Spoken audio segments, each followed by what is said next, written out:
Hoje é o culto, é o domingo da esperança. E eu fiquei pensando no que pregar. Domingo, sábado retrasado, nós tivemos os batismos nas águas. E hoje eu creio que Deus vai salvar gente. Porque temos as nossas igrejas dos bairros, vai ter salvação lá no Feital, vai ter salvação lá no Jardim Maringá, vai ter lá no Itaparque, vai ter lá no Zaira. Hoje é um dia de salvação. E eu separei 1 João capítulo 5. E quero falar com vocês nessa manhã sobre 6 dádivas para aqueles que nasceram de novo. 6 dádivas, 6 presentes para aqueles que nasceram de novo. O apóstolo João diz assim: todo aquele que crê que Jesus é o Cristo é nascido de Deus. Você crê que Jesus é o Cristo? Eu digo para você, você é nascido de Deus. E todo aquele que ama o Pai, ama também ao que dele foi gerado. Quem foi gerado? Jesus. Assim sabemos que amamos os filhos de Deus, amando a Deus e obedecendo aos seus mandamentos. Porque nisso consiste o amor, obedecer aos seus mandamentos. E os seus mandamentos não são pesados, como alguns dizem. O que é nascido de Deus, ele vence o mundo. E esta é a vitória que vence o mundo: a nossa fé. Quem é que vence o mundo? Somente aquele que crê que Jesus é o Filho de Deus. Hoje nós vamos falar sobre 6 dádivas para aqueles que nasceram de novo. A minha pergunta para você nessa manhã é muito simples: você tem certeza que você nasceu de novo? Se você não consegue nem dar amém para essa pergunta, eu vou dizer para você, provavelmente você não nasceu. Provavelmente você não nasceu, porque o novo nascimento é a maior experiência que um homem pode ter nessa terra.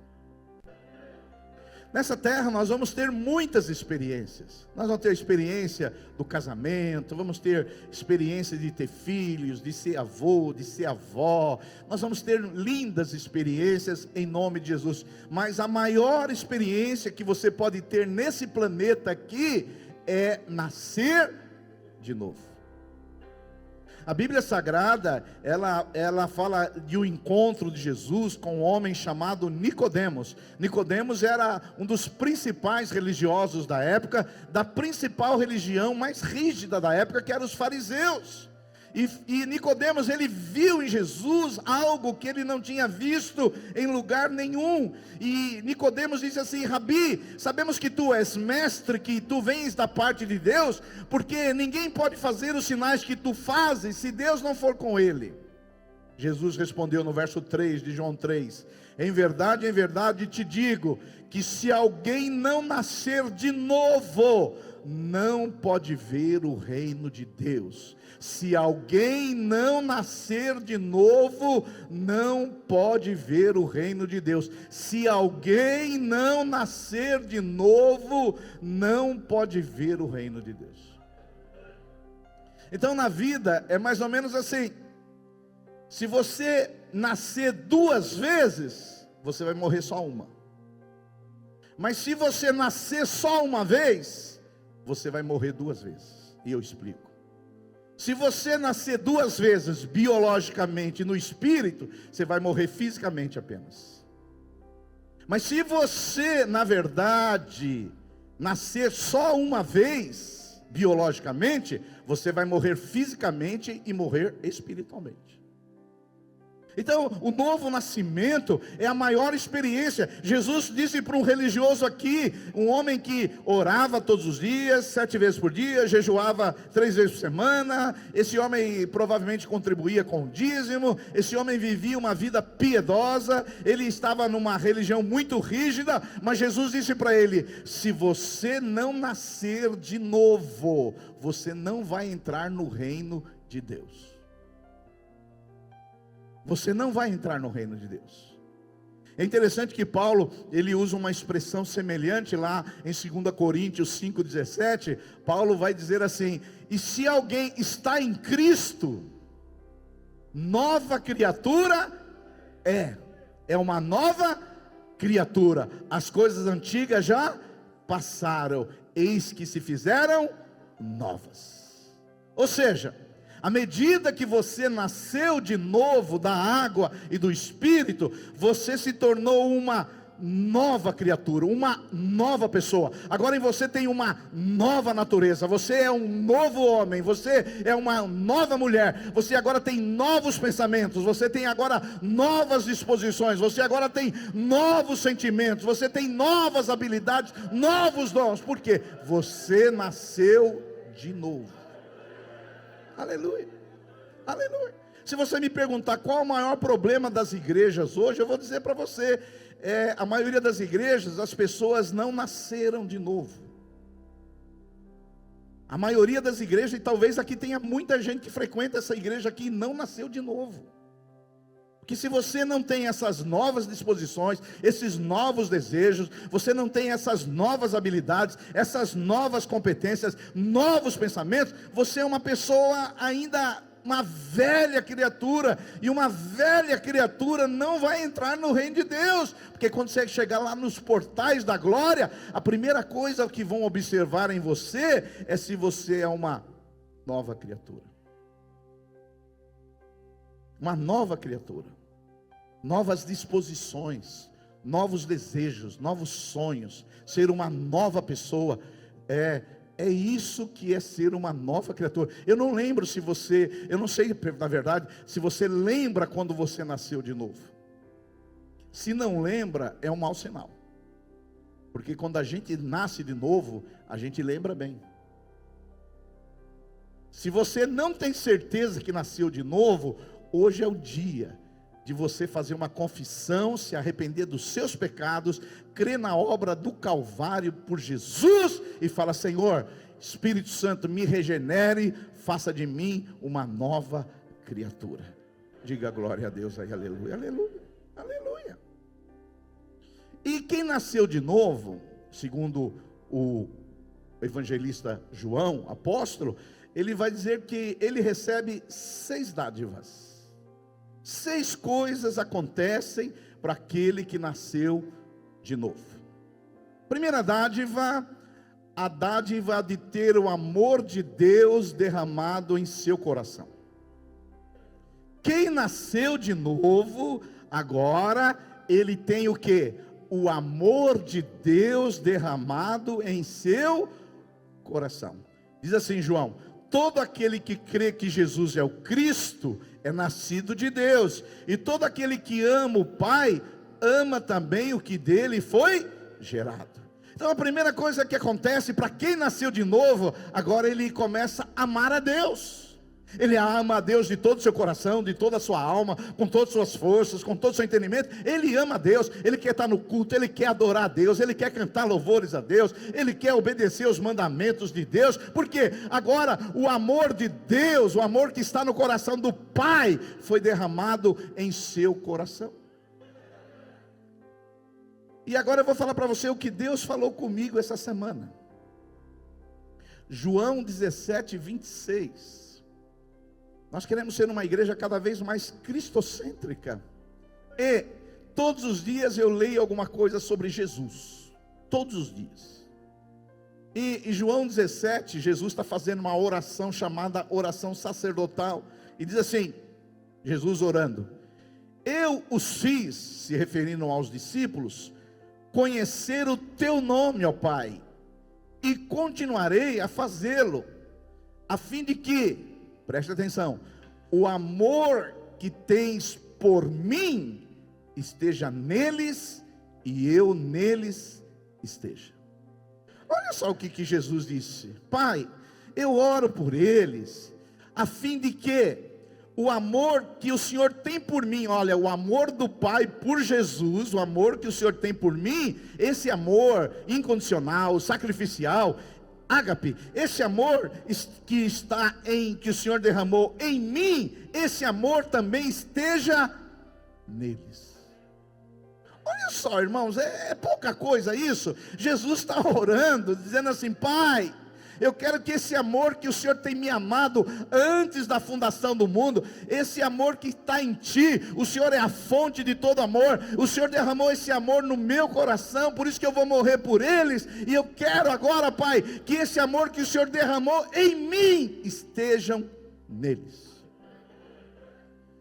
Olha, irmãos, é forte demais, porque agora Jesus, se ele orou, e eu creio que a oração de Jesus foi respondida, porque lá em Romanos 5, capítulo 5, diz assim: porque Deus derramou o seu amor em nossos corações, por meio do Espírito Santo que ele nos concedeu.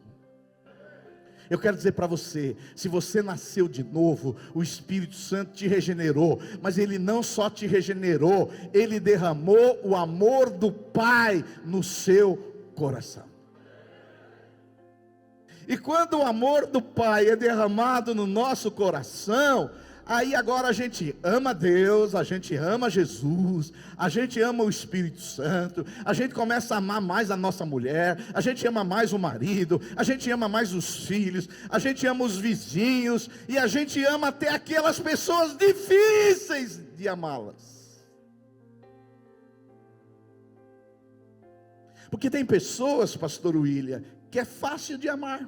Você mesmo é uma pessoa fácil de amar. Mas tem uns aqui que é difícil de amar.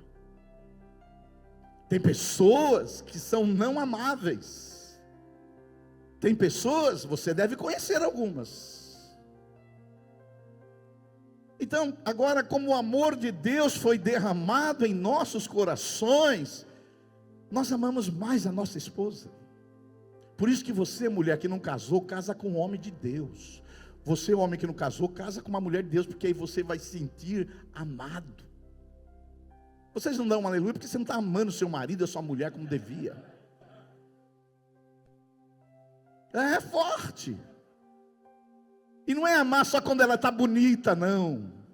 Jovial, cheio de vitalidade, energia, essa plenitude, porque talvez uma das coisas mais bonitas de Deus seja a mulher.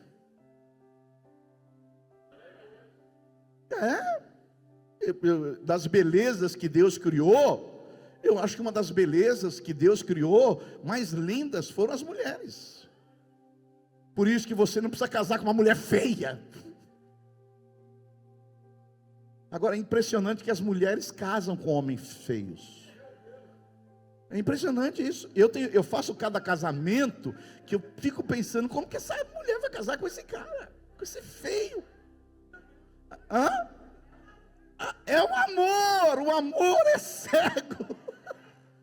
Agora o amor foi derramado em nossos corações. Aí você ama a sua esposa não só quando ela está bonita, quando ela tiver aquele rostinho já aparecendo um maracujá maduro assim, cheio de ruga, cheio assim, você vai continuar amando, porque o seu amor não é circunstancial nem passageiro. O seu amor é o amor de Deus, e Cristo amou a igreja, e nós devemos amar a nossa esposa como Cristo amou a igreja. Você quer ver se uma pessoa ama mesmo? É se ela vai até o fim. Se ela perseverar até o fim. Agora a minha mulher, você diz a ela, minha mulher está com 80 anos, mas eu a amo ainda. Esses caras que namoram 2, 3 anos e casa e depois cai fora, isso aí não existe amor, é outra palavra para isso. Porque o amor vai até o fim. Jesus nos amou até o fim. Isso é o verdadeiro, e Deus te ama até o fim. Por mais que você apronta, Ele te ama até o fim. E esse amor agora, ele foi derramado em nossos corações. ele foi derramado em nossos corações pelo Espírito Santo. Por isso, quando você tiver ódio de alguém, você fala: Espírito Santo, derrame o teu amor no meu coração, para que eu ame esse safado aí, que eu amo esse malandro, que eu amo esse traíra, que eu ame essa pessoa. Porque quando o amor de Deus vem, até as piores pessoas, os mais asquerosos, os mais nojentos, aquelas que nós queríamos que nem existissem, a gente ama. Porque quando você não era nascido de novo, você tinha uma listinha de uns 10 que você queria matar. Você não tinha, não? Uns 10 que você queria matar, queria que passe um caminhão em cima desse cara, acabe com ele. Mas à medida que você nasceu de novo, o Espírito Santo agora, ele derramou o amor do Pai no seu coração. Aí você vê um salafraio e ama. Esse dia mesmo encontrei uma pessoa num lugar aí, que quando nós tivemos um problema aqui com o condomínio clube, ele ficou do lado errado, ele ficou do lado da mídia, ele ficou do lado, filmou coisas, jogou na mídia, acabou com a gente. E eu encontrei ele, Will. Quando eu encontrei ele, a primeira reação, é porque eu não sou sangue de barata, a primeira reação foi: eu vou para cima agora, eu vou para cima. Aí o Espírito Santo falou: não, você agora é uma nova criatura, você nasceu de novo, você é uma nova pessoa. E agora o amor do Pai foi derramado no seu coração, pelo Espírito Santo que nos foi outorgado. O Espírito Santo está lá. Agora nós não precisamos ter mais ódio, não temos mais amargura, não temos mais rancor, pelo pior das pessoas que nos fez o pior mal. A gente vai lá e ora por ela. Aí você fala: pastor, ó, eu não tenho ódio das pessoas, mas tem uns aí que eu não consigo orar não. Mas fica tranquilo que tem alguns que eu também ainda não consigo. Essa é a primeira dádiva que nós temos da parte de Deus. O amor de Deus foi derramado em nosso coração. Diga glória a Deus aí. A segunda dádiva que Deus ele concede é um presente, porque toda dádiva vem do Pai das luzes, que Ele dá para aqueles que nasceram de novo. É a dádiva de viver a vida eterna. Oh, aleluia! 1 João 5,13 diz assim: João, escrevi essas coisas a vocês que creem no nome do Filho de Deus, Jesus, para que vocês achem, para que vocês imaginem, não, mas para que vocês saibam que tem a vida eterna. Diga um glória a Deus aí. Ou seja, a segunda dádiva que Deus dá para os seus filhos é que agora nós não vamos viver aí apenas 80, 90, 100, 120 anos. Jesus morreu no Calvário, morreu a nossa morte, levou o nosso pecado, pagou as nossas dívidas para nos justificar. E Ele diz que agora que quem crê nele passou da morte para a vida. João vai dizer assim que nós temos que ter certeza que temos a vida eterna. Então agora, você que nasceu de novo, não vai viver apenas 80, 90, 100, talvez 120 anos aí com essa geração. Agora você vai viver para sempre. E a vida eterna não é só questão de tempo. Claro, a vida eterna é para sempre, mas a vida eterna já começa agora. Não vai começar lá na eternidade. Quando você nasceu de novo, o Espírito do Senhor já veio em você, você agora já tem a vida eterna. Não é que você vai ter a vida eterna, você já tem a vida eterna. A vida eterna já está aí em você. O Espírito Santo gerou isso em você. Diga um glória a Deus aí, aleluia. Então, fala para o seu vizinho: você tem que me suportar, porque eu vou viver para sempre. Vou viver para sempre. Até aquelas pessoas que você gostaria que não estivesse lá no céu, provavelmente vão estar. Já pensou? Aquele seu pior inimigo, que você queria que ele fosse para o inferno, que ele fosse destruído. Você chega lá no céu, está ele lá.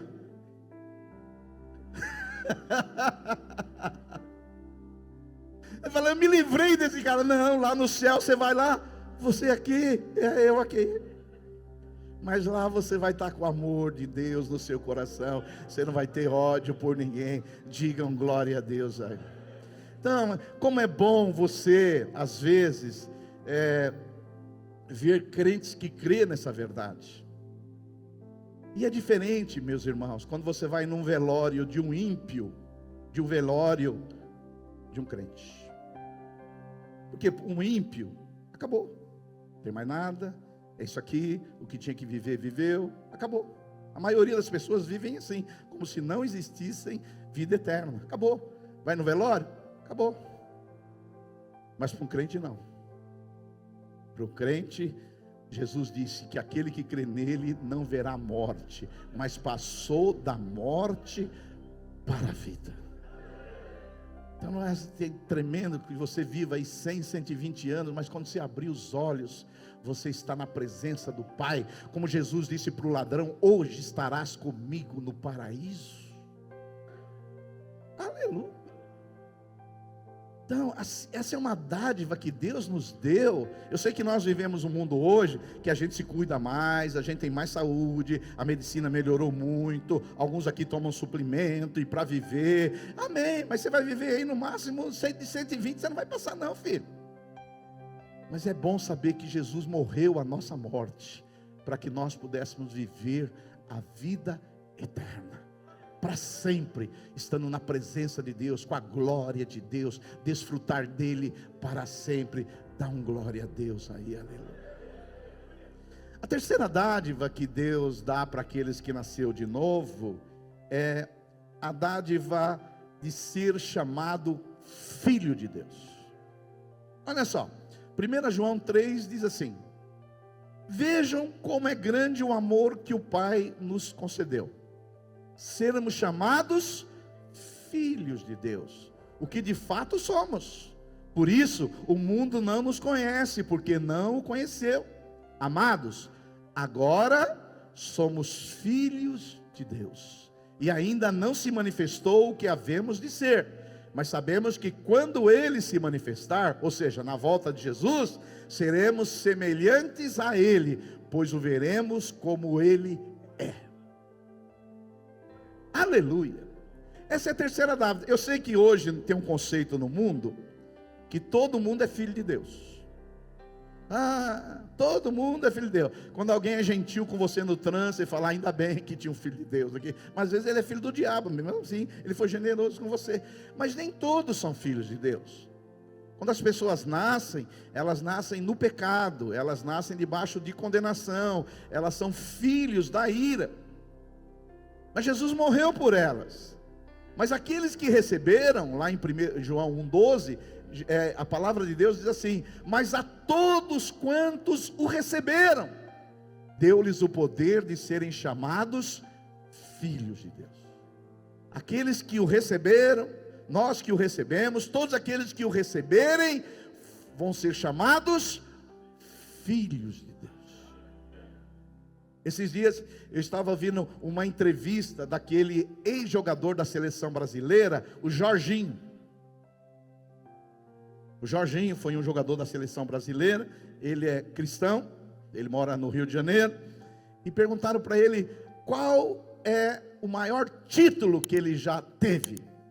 Ele falou: olha, eu ganhei Champions League, eu ganhei a Copa do Mundo, eu ganhei muitos títulos pelos times que eu joguei, mas eu quero dizer para você, o maior título que eu tenho é o título de ser chamado filho de Deus. Eu falei: esse entendeu o Evangelho, dá um glória a Deus aí, aleluia. Esse entendeu o Evangelho, aleluia. Esse é o maior título que nós temos.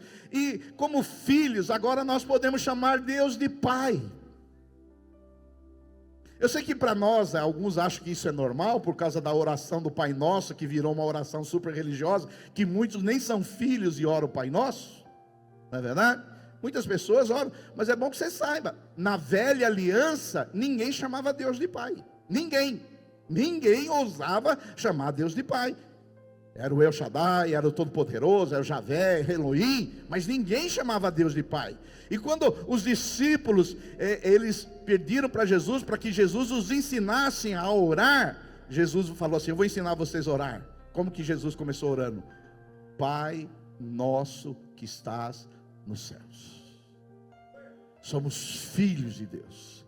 E somos filhos de Deus, fazemos parte da família de Deus, da família espiritual. Olha como é bom saber que nós não somos órfãos, nós temos um pai de amor, um pai dadivoso, um pai misericordioso, um pai bondoso, e que nós como filhos podemos recorrer a esse pai que nos ama. Diga glória a Deus aí.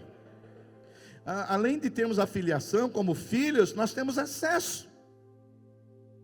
Jesus, ele disse lá em Mateus capítulo 5, verso 26, na verdade Mateus 6, 26, nós temos esse cuidado do Pai. Jesus disse assim: se Deus cuida das aves, quanto mais dos seus filhos.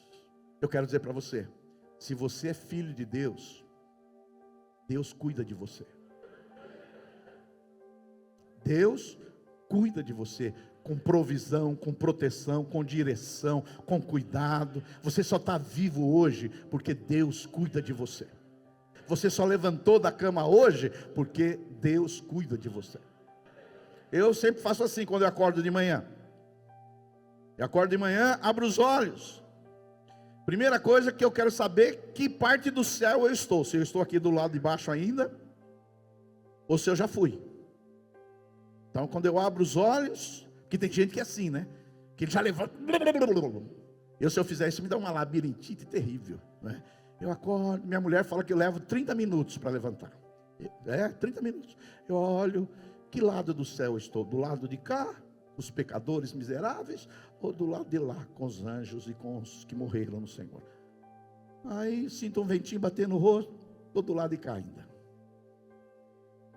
Senhor, muito obrigado, porque o Senhor me deixou desse lado aqui ainda. Vou viver num mundo caído, um mundo cheio de pecadores como eu, pessoas difíceis, tem um monte de gente louca nesse mundo, mas obrigado, porque eu sei que a sua bondade, a sua misericórdia vai me seguir hoje, a sua provisão, a sua proteção, o seu cuidado. O Senhor vai cuidar de nós, nós somos os seus filhos. Oh, quantos podem dar um glória a Deus por isso aí? Somos filhos de Deus e Deus cuida de nós. E como filhos de Deus, há um testificar no nosso interior, no nosso espírito, que em Romanos capítulo 8, verso 15, Paulo, o apóstolo, vai dizer assim, 8,15: recebestes o espírito de adoção, pelo qual clamamos, Abba, Pai. Uma palavra grega que significa papai. Eu acho tão bonito as pessoas que chamam o pai de papai. Eu nunca tive essa liberdade com meu pai. Alguém chama o seu pai de papai?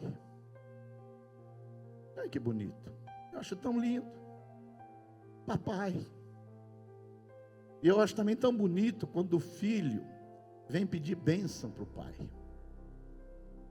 Uma vez eu dei a mão para o meu filho, porque era costume da minha avó. Pede bênção para a avó. E eu beijava a mão da minha avó e falei: filho, pede bênção para o seu pai. Ele pegou minha mão e falou: vai para lá, velho. Falei: puxa vida, você vê que não é tudo como a gente gostaria que fosse.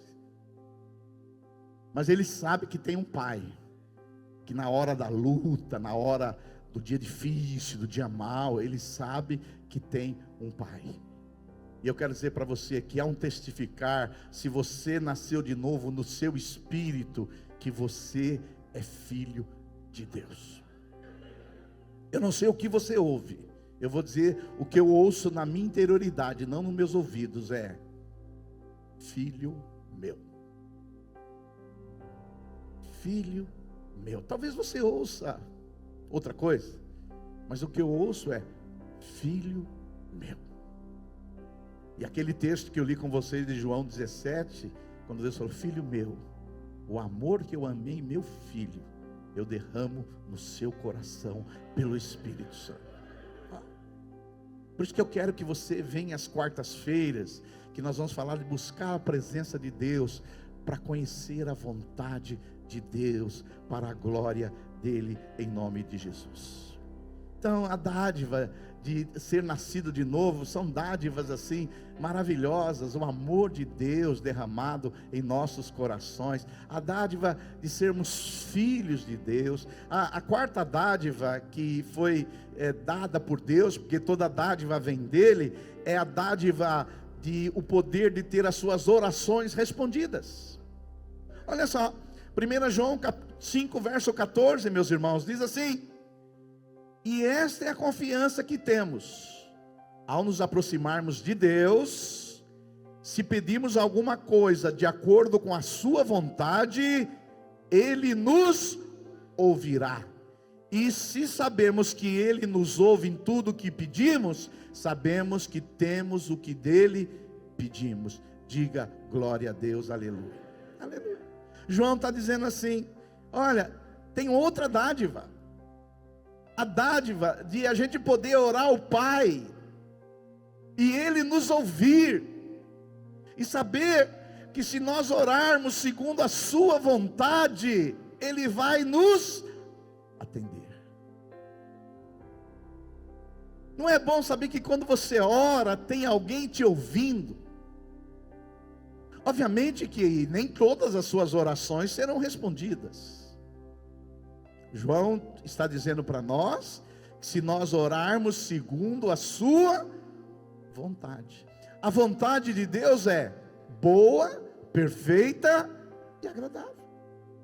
Às vezes você pede uma coisa que você pensa que é boa para você, mas Deus fala: não dá para ele não, porque se der para ele e para ela, vai dar confusão lá na frente. Então, por isso que às vezes Deus não responde a nossa oração. Às vezes Deus não responde a nossa oração também, é porque ainda não é o momento. Ele vai dizer um sim, mas agora ainda não. Por quê? Uma coisa boa na hora errada pode ser uma coisa ruim. Mas a boa notícia é que Ele sempre nos ouve. Nunca você vai orar e Deus não vai te ouvir. Se você orou, Ele te ouve. Agora, às vezes Ele vai falar sim, às vezes Ele vai falar não, às vezes vai falar espera, não é o tempo. Mas se você orar segundo a vontade dEle, Ele vai fazer. Aleluia. Pastor, mas como que eu posso pedir uma coisa boa e virar uma coisa ruim? Eu posso te contar muitos exemplos. Eu me lembro, na década de 80, eu era professor substituto de escola dominical da primeira igreja batista. Eu era o professor substituto, eu tinha 21 anos. E aí, o professor, o sonho dele era ter uma chacrinha em Sumaré. E ele: Senhor, uma chacrinha para mim. Você sabe que chacrinha é duas alegrias: uma quando você compra e outra quando você vende. E aí ele pediu. E aí o que aconteceu? Deus deu. E aí ele chegava para mim e falava assim: Silvio, e eu tinha 21 anos, dá aula para mim aí, porque eu tenho que ir para minha chacrinha. Aí ele ia assim, uma vez por mês, mas depois ele foi diminuindo, ele ia a cada 15 dias. Mas depois ele nunca mais apareceu. Para mim foi uma benção, porque eu comecei a dar aula e eu tive o espaço, apesar de falar um monte de besteira na época. Porque 21 anos a gente fala muita besteira, né? E aí eu assumi, mas ele sumiu. E depois nunca mais ouvi falar dele. Ele era um professor de escola dominical que deixou. Então deixa eu falar uma coisa para você, um princípio. O que tem a ver com a sua vida isso? Tem coisa que você está pedindo para Deus que Deus não pode te dar.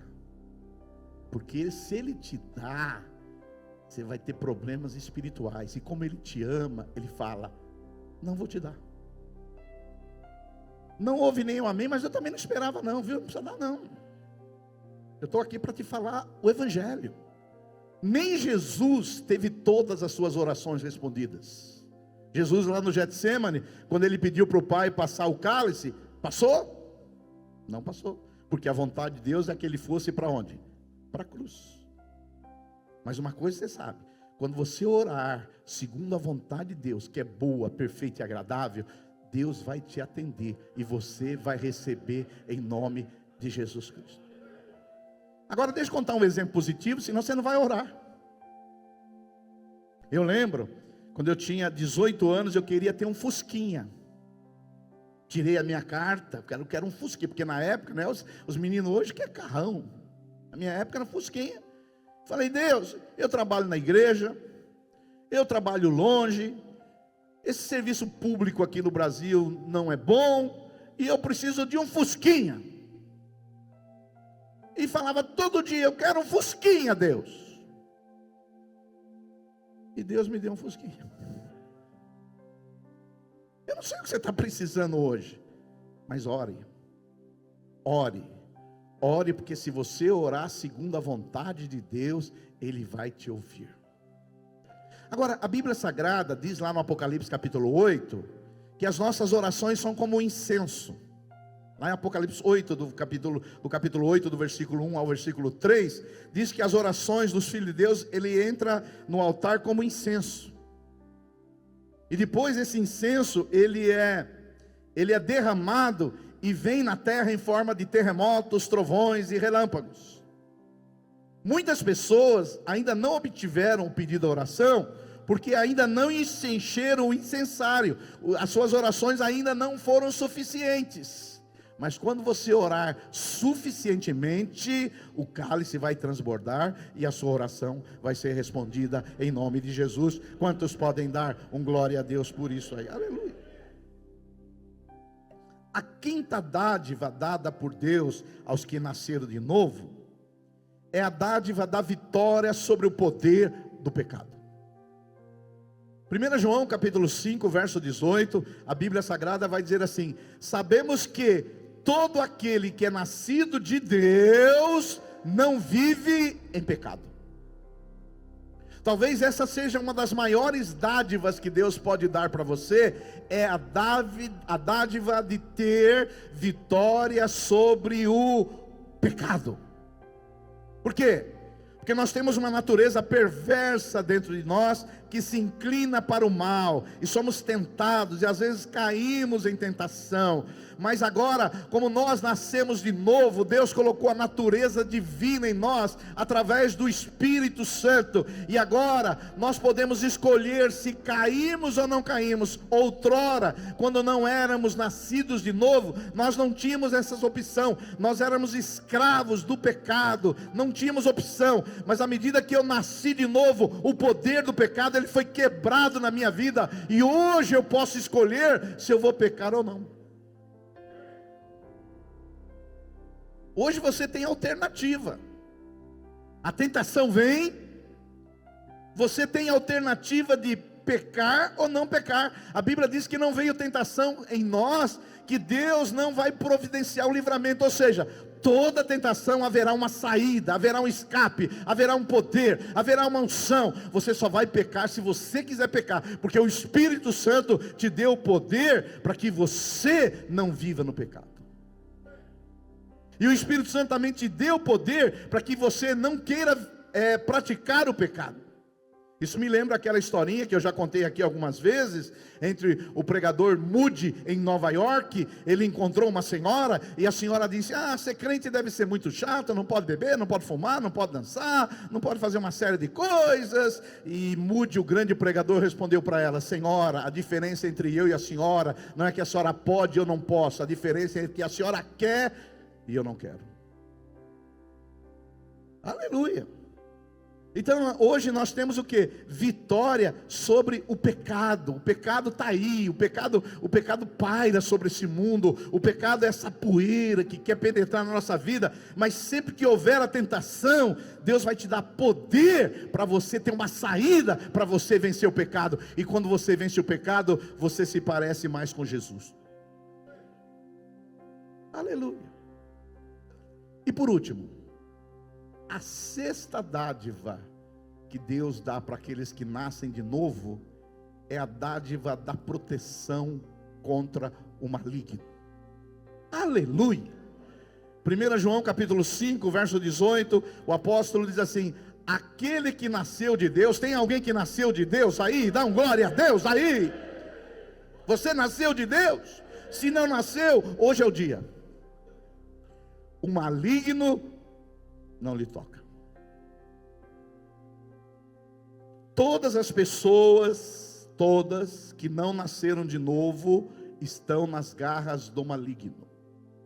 Todas as pessoas que não nasceram de novo andam segundo o príncipe da potestade do ar, anda segundo a carne, anda segundo o curso desse mundo. Se a pessoa não nasceu de novo, ela está debaixo de influência maligna.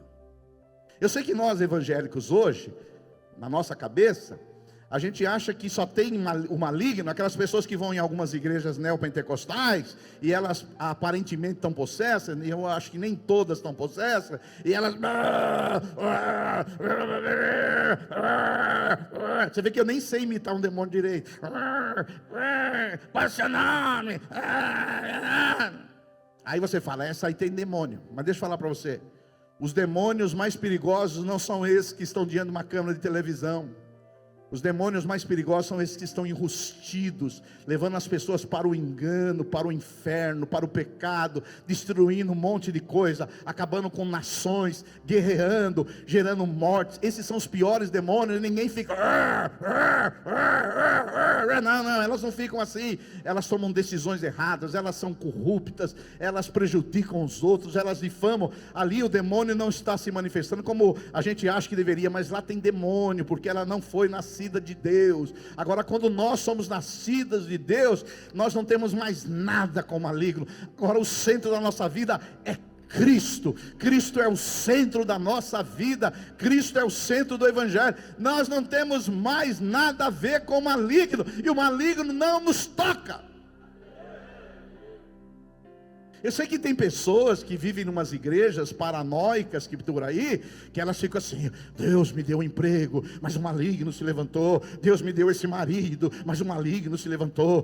Eu fui ali. Elas vivem essa dualidade o tempo todo: é Deus, é o diabo. Cai uma folha de uma árvore, o maligno se levantou. E vive essa dualidade, viva esse maniqueísmo que atribui tudo a Deus, o diabo. Elas vivem assim, louquíssima, guerra espiritual. É uma árvore, deu uma balançada a mais, o maligno se levantou. Você passou perto de uma árvore, caiu uma goiaba na sua cabeça, olha, o maligno se levantou. Elas vivem essa loucura do maligno. Mas quem é nascido de Deus, não. Quem é nascido de Deus, ele reconhece o Senhor nos seus caminhos. A minha vida está nas mãos de Deus. E Jesus diz que as minhas ovelhas, nenhuma eu vou perder, ninguém arrebata das minhas mãos. Por isso eu vou dizer para você, se você viu uma pessoa possessa, por mais que a maioria das igrejas está dizendo que tem crente possesso, essa pessoa não nasceu de novo. Eu fui uma vez numa conferência, tinha uma pastora possessa. Pastora. Aí falaram, não, mas ela é de Deus. Não é, porque quem é de Deus, o maligno não toca. Você é de Deus, nascido de Deus, então o maligno, ele não pode fazer nada com você. O maligno é um cachorro, com coleira na mão de Deus. Deus deixa ele ir onde Deus permite. É um cachorro bravo, um pitbull na coleira de Deus. O maligno só pode fazer alguma coisa nesse mundo se Deus permitir. Agora, você vai deixar um pitbull pegar teu filho? Claro que não. Você vai proteger a sua família. Assim é Deus. Deus guarda a sua família. E quem é nascido de Deus, o maligno não toca. Pastor, fizeram uma macumba contra mim. Eu quero dizer para você, o maligno não toca. Pastor, botaram meu nome lá na boca do sapo. Mas o maligno não toca. Mas fizeram uma macumbinha contra mim, mas o maligno não toca, porque quem é nascido de Deus, o maligno não toca. E quero dizer mais para você, se você é nascido de Deus, esse vai como bônus, há um selo na sua vida, você foi selado com o Espírito Santo, porque você pertence agora a Deus. Aleluia, fica de pé no seu lugar em nome de Jesus.